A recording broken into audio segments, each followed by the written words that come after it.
Welcome to the Americas 360 podcast. Get the inside scoop and the outside perspective on the latest developments from Canada, Latin America, and everywhere in between. Americas 360 is a production of the Woodrow Wilson International Center for Scholars.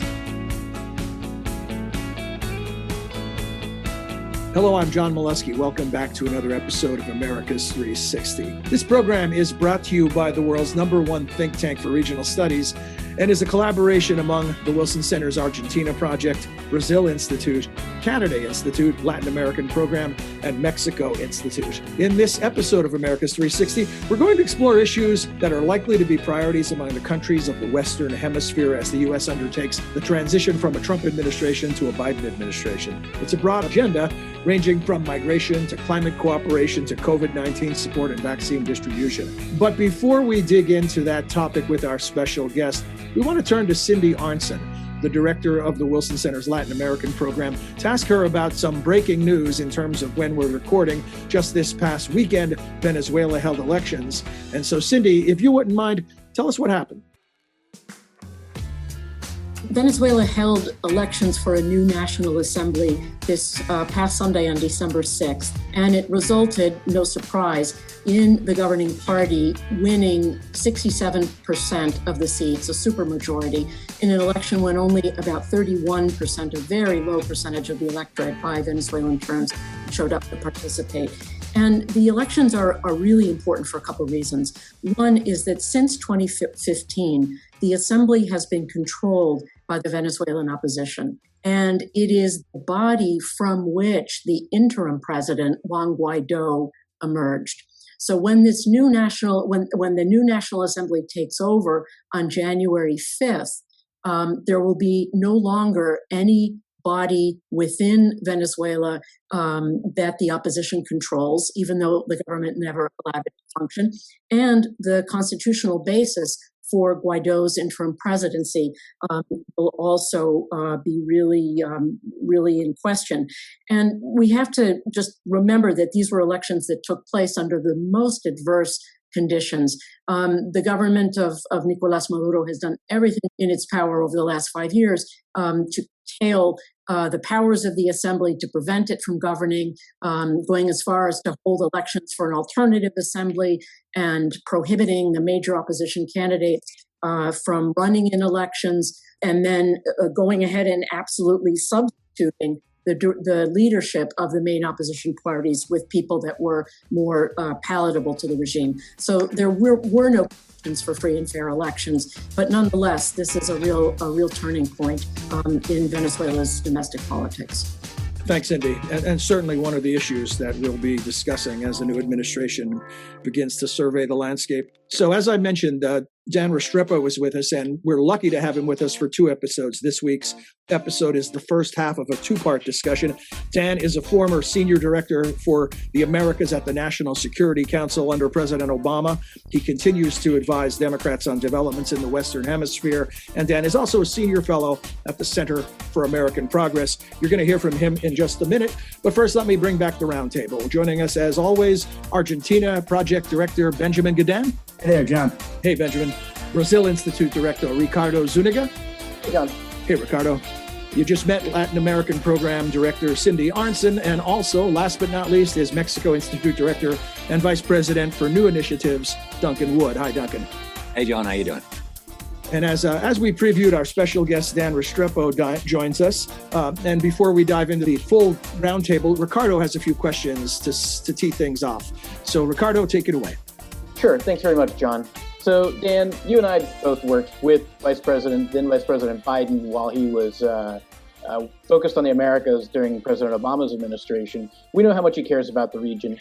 We also know that traditionally the Americas are not a first-tier issue for an incoming administration, given the full range of issues that most administrations have to deal with around the world and right away. But this time, between COVID and the economic impact on Mexico of COVID and other impacts, and the possibility of mass migration, it seems like it would be a higher ranking issue in terms of something that they're going to have to deal with right away as an incoming team. How do you see the situation for an incoming Biden administration? So first, thanks for the invite. It's good to be with all of you. And I'm a little wary of Ricardo asking me questions. This is going to be his way of getting back at me for leaving him in the senior director job after me. Well, I think you got a kind of unique set of circumstances here. As you just described, the regional context is one that's going to demand attention. You also have an incoming president of the United States, perhaps kind of who's had the most working knowledge and most time spent working on issues related to the region, certainly in quite some time, if not ever, for serving as president of the United States. I think a Biden administration, both because the president-elect has the interest and knowledge, and because the circumstances will dictate, will likely find themselves dealing with these issues, right away, and won't have much time or the luxury of time to get settled in before they have to start making kind of real-time decisions vis-a-vis our neighbors. And again, I think the preparation that Joe Biden brings to the table is welcome news in that regard, because there won't be a whole lot of on-the-job learning about what the Americas means for the United States and how to go about kind of reconstructing a set of relationships that are left in a pretty tattered state.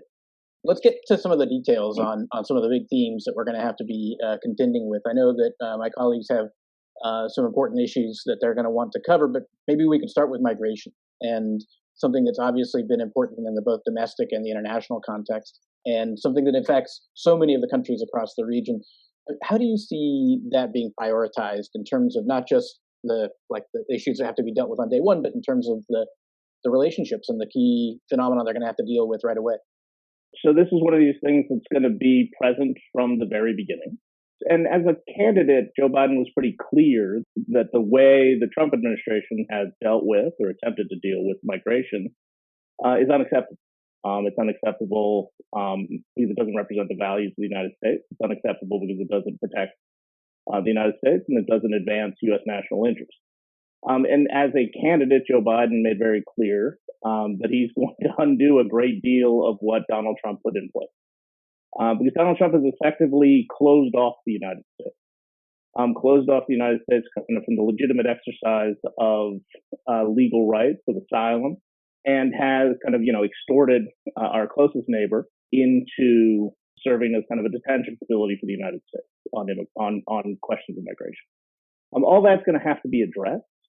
And the dismantling of that obviously is going to take time. This is not one of those things that there's a magic wand out there that you make everything disappear right away. But it is something that has to be worked on, because even despite what Donald Trump has tried to do at the border, we already see resurgent numbers of migrants arriving at the United States border with Mexico.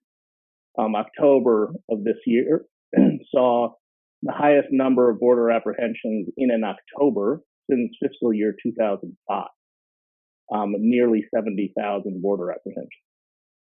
So what Donald Trump had attempted to do, not surprisingly, isn't working over time, in that migration numbers are already coming back. And so it's a reality that will have to be dealt with from the very beginning of an administration, and worked through in such a way to promote orderly migration and migration that is consistent with our values as a country, and quite frankly with our laws, in a way that the Trump administration's approach to migration has not been the case. And of course, and Joe Biden was a leader during your time at the White House, rather than mine on this, in terms of addressing the drivers of irregular migration from the countries of Northern and Central America in particular. Money spent and effort spent in the countries of the so-called Northern Triangle has proven to be a more effective means of mitigating migration than kind of draconian efforts at the U.S.-Mexico border. And I think he's made very clear again as a candidate, kind of laid out a $4 billion over 4-year proposal to get back to the U.S. playing a role. Really playing a catalytic role in the kinds of change that I think we all want to see, and that I think we all recognize is necessary to see in the societies across Central America, so they become sustainable societies, so they become places that people aren't forced to flee from. If I can just jump in really quickly here, though, Dan, Now, you talked about the measures at the U.S. border, and you talked about the measures in Central America itself. But of course, the key innovation of the Trump era was forcing Mexico or getting Mexico to collaborate and actively stopping migrants from moving through its territory. What happens to that? Because, I mean, it's so problematical in so many ways. And yet, AMLO as president in Mexico has been a keen collaborator with Trump on that issue. Okay, you know better than I do that the U.S.-Mexico relationship is a complex one. Migration is obviously an element of the relationship, and will be going forward, kind of inevitably so. And the U.S. and Mexico have cooperated in very different ways over time on this issue. As you rightly say, kind of, and as I mentioned earlier, kind of Trump extorted the Mexicans into doing what they've been doing over the course of the last few years. And I think but at the same time, I think Mexico has migration policies for reasons that are Mexican as well, and not solely a function of U.S. demand. And so, someone's going to have to sit down quite early with the government of Mexico from Team Biden and on behalf of the United States, and sort out exactly what the going forward relationship is going to look like.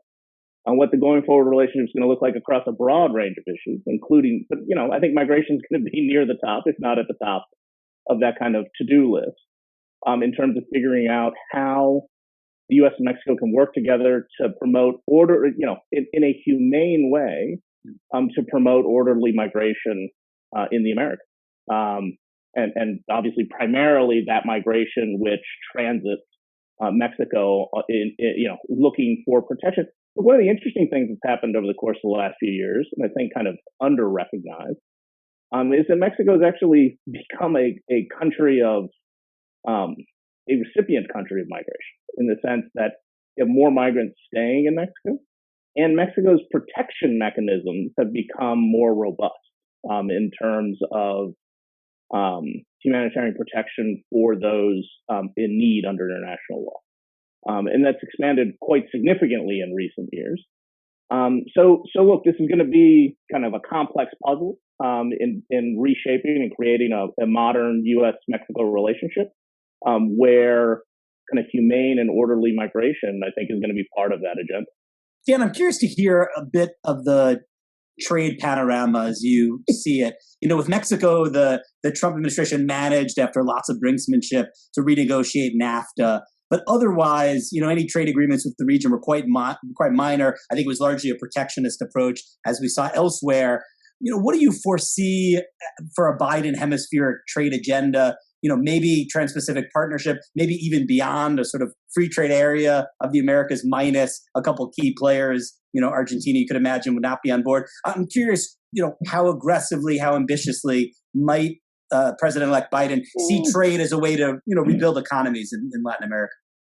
Yeah, look, I'm quite frankly, I'm not sure, but I have long been a kind of FTA skeptic, not because I don't think it's a good idea, just I don't think you can actually get from here to there, given kind of the real players on these trade issues, and the notion the FTA, I think, was dead the day it was announced. Because the United States and Brazil then, and kind of at all intervening points, I think will have a hard time coming to an agreement, given kind of just the realities of our two economies.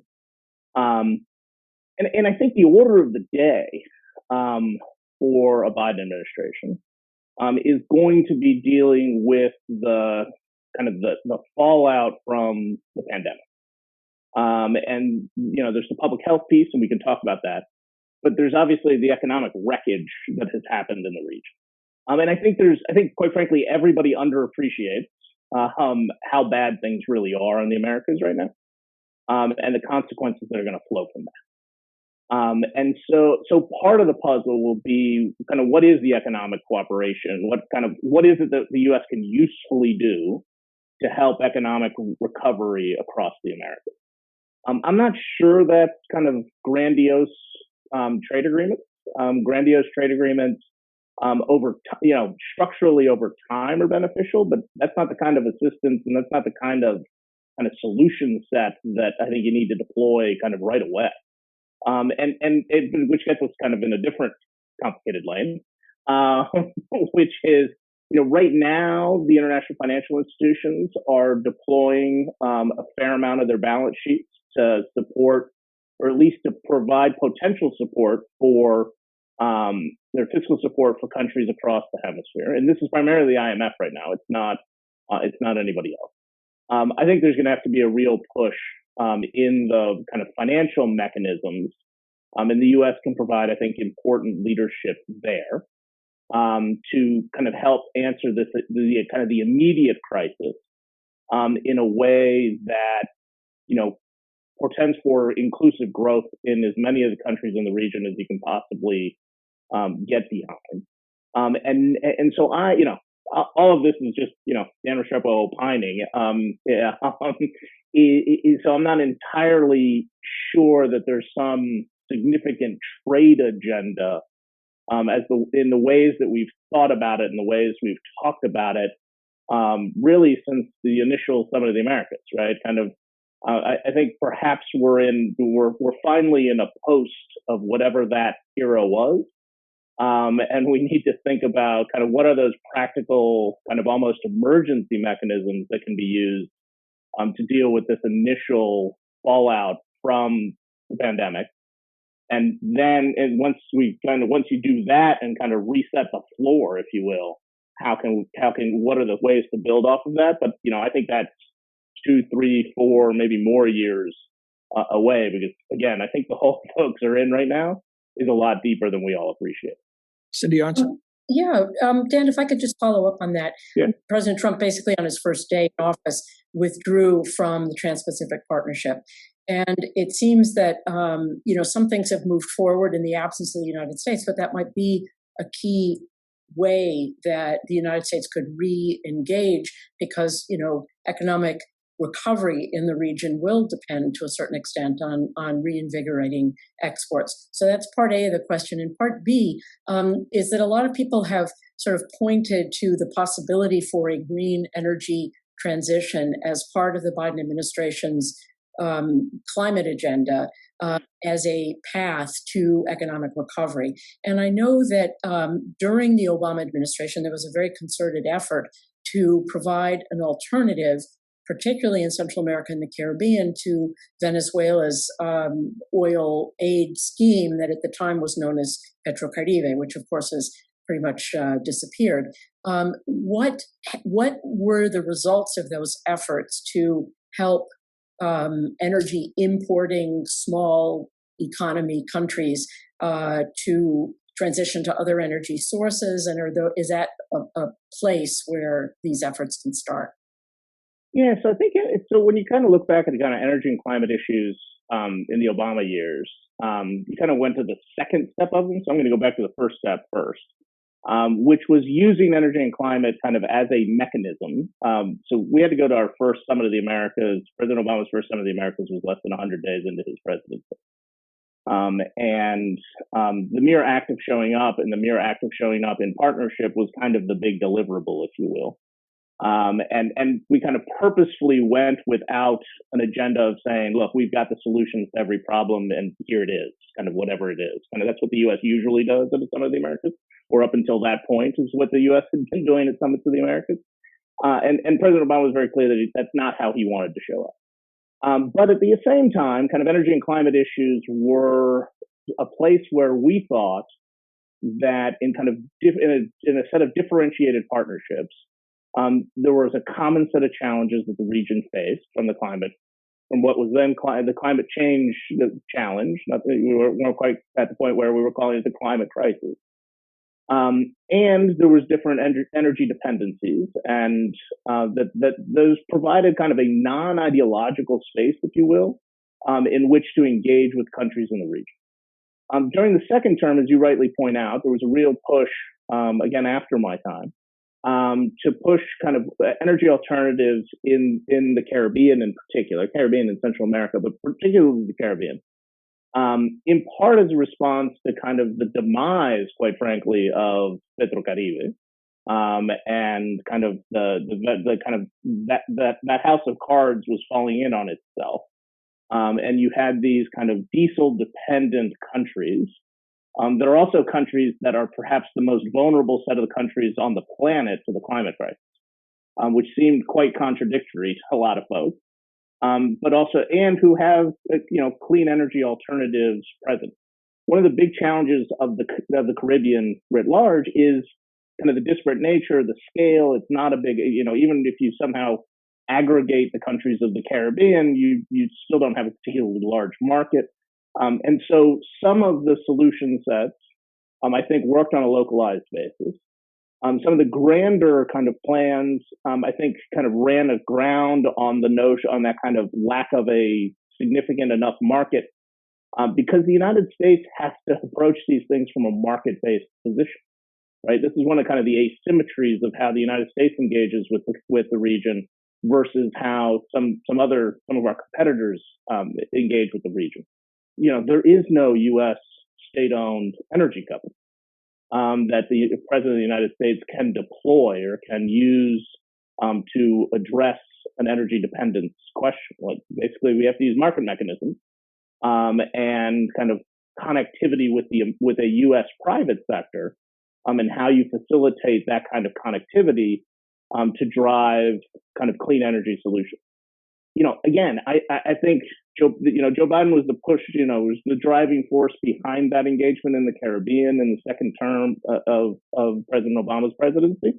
I think you can anticipate, particularly given the importance climate clearly is going to play in a Biden administration, right? We have a climate envoy who's now going to be a member of the cabinet and at the principals committee in the National Security Council construct, and a member of the National Security Council in former Secretary Kerry.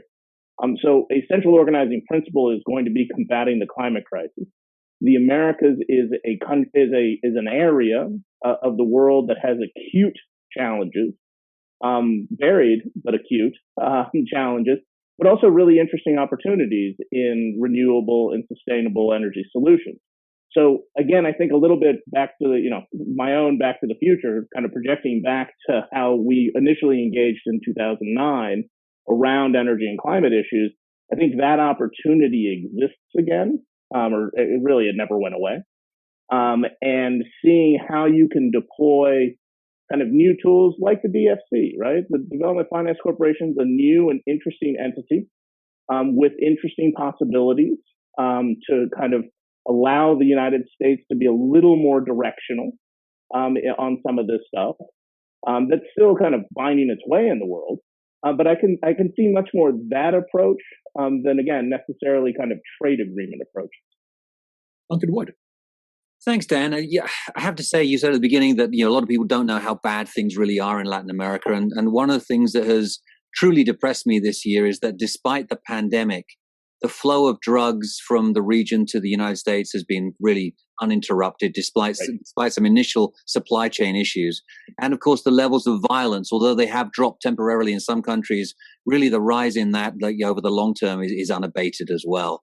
And I was wondering, a Biden administration, what can it really do to address those issues? There's the sort of traditional questions about alleviating poverty, but I have to say that I think we need to have some bigger and more modern ideas today. And I wonder if you have any insights in what might be coming down the track.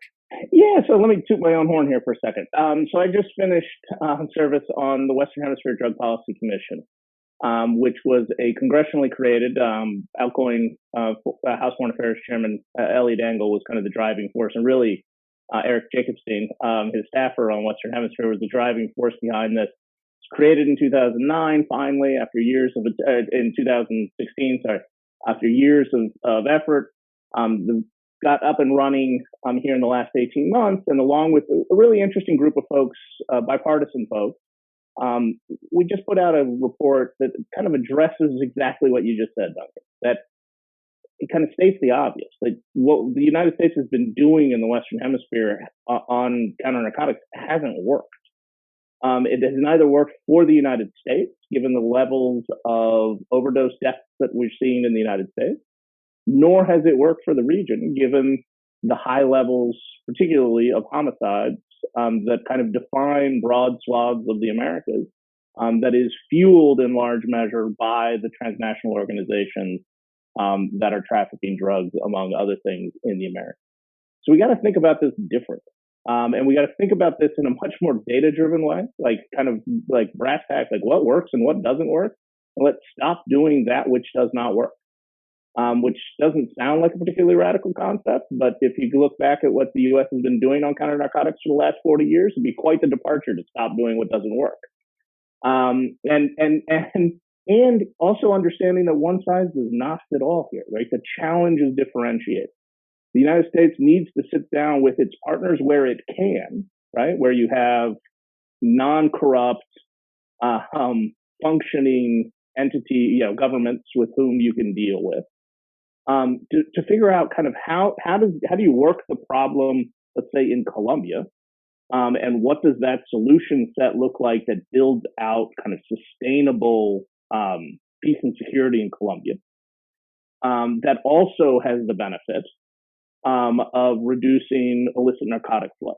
But and again, what I just did there flips how the U.S. usually does counter narcotics on its head, right? It's the U.S. usually promotes a policy saying kind of do what we think will stop illicit narcotics, and we think that'll have some sort of beneficial, almost magical effect in your country. No. Let's actually address the issues in these countries to the extent that we can, with the theory that will also inure to the benefit of the United States by reducing these illicit flows. And again, the solution set is different in different places, and it's also important to recognize that the solution set is different in different places. So what you do bilaterally with the Colombians is not what you do with the Central Americans, and is not what you do with Mexico. And again, that sounds really simple. But in my limited experience in government, it's a pretty radical idea to take a much more differentiated and a much more, if our partners are more secure, if street corners across the Americas are safer places, the United States will be a safer place. And thinking about it that way leads you to a very different set of policy solutions than what the United States has been doing for basically my entire life. So the bad news is, and I'm sorry to report it, that we're out of time for this episode. It's gone way too quickly. The good news is that Dan will be back in our next episode. Dan, thank you for joining us this time around. We look forward to seeing you next time. Absolutely. Thank you. And now I also want to say thanks to our regulars, Cindy, Benjamin, Duncan, Ricardo, who will also be back, and Chris Sands will be back on the job from the Canada Institute next time around as well. In the meantime, if there's a topic you'd like to hear us discuss or a guest you'd like to hear from, please send us email at americas360@wilsoncenter.org. We'd love to hear from you. Until then, for all of us at the Wilson Center and Americas 360, I'm John Molesky. Thanks for being here. You have been listening to Americas 360, a podcast about the innumerable ties among the nations of the Western Hemisphere. Americas 360 is produced and edited by Oscar Cruz, Angela Robertson, and Mariana Sanchez Ramirez. You can subscribe wherever you listen to your favorite podcasts. To learn more about our programs, please visit wilsoncenter.org. And please join us again next time for another episode of Americas 360.